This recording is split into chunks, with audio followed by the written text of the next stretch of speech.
مرج البحرين يلتقيان بينهما برزخ لا يبغيان فبأي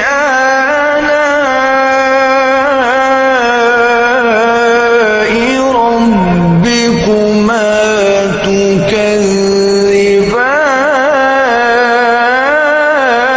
تكذبان يخرج منهما اللؤلؤ والمرجان فبأي آلاء